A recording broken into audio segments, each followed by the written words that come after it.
Hey soccer fans, welcome back to Halftime. I hope you're enjoying the match. Now for today's Halftime segment, we get to visit one of the only sports science faculties in the world right here in Toronto. So let's take a look at what the Performance Lab is and how it helps some of your favorite soccer players.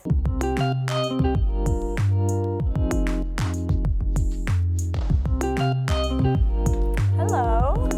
We're going to put this on today. Carlo, the founder of the Performance Lab. Yep. Can you tell us a little bit of the story of how you got started with this? Sure.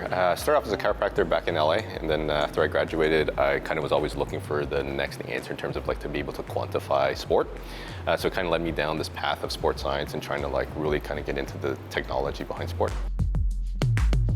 I've never seen something like this. Can you just explain what everything behind us is? Yeah, it's so it's the same technology used to make video games, except as opposed to making somebody play soccer on a field, we're basically analyzing from a kinematic side, or to watch them analyze the movement, and then from there we kind of break down the movement and figure out the weaknesses in the athlete, and then try to fix them. We use it for both for injury and then for performance. So we'll get an athlete who comes in here who's kind of been banged up or not being able to recover from an injury, and we'll try to figure out why the injury is happening and then try to fix them. And then on the flip side, sometimes we're looking for a couple more miles an hour on a fastball, or we're looking for a little bit faster skating on ice. So we'll analyze them and try to get them another 1 or 2%. We work with like kids coming from like 6 years old to like 87, I think is our oldest client right now. And it's not just about the professional athlete. For us, it's just about getting anybody and everybody who's active to be able to be more active. And if active is to be able to lift your grandkid, then that's awesome. For us, that's we met your goal. And if the activity is to be able to like play at a higher level sport, then that's us too. So we kind of try to get the spectrum of sport and activity. Specifically to a soccer player, when you test them here, what are you helping them with? Yeah, so when we're going after soccer, what we're really trying to do is what you touched upon, which is injury prevention, and then trying to help them recover. And then also from a performance standpoint, making them be able to cut faster, making them be able to kind of like jump higher, making them be able to like run faster, strike a ball with a stronger kick. How does this work? Cool, we're gonna show you. So come on back and we'll dot you up. Let's do it. Let's do it.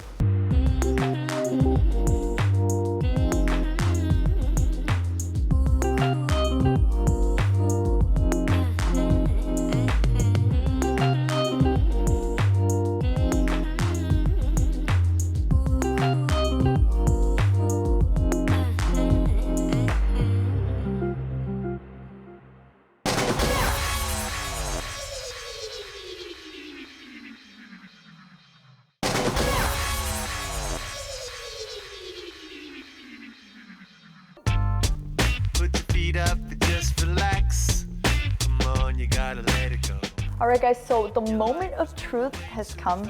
Carm, how did I do? You did pretty well. Okay. Pretty well as a soccer player. You got some potential.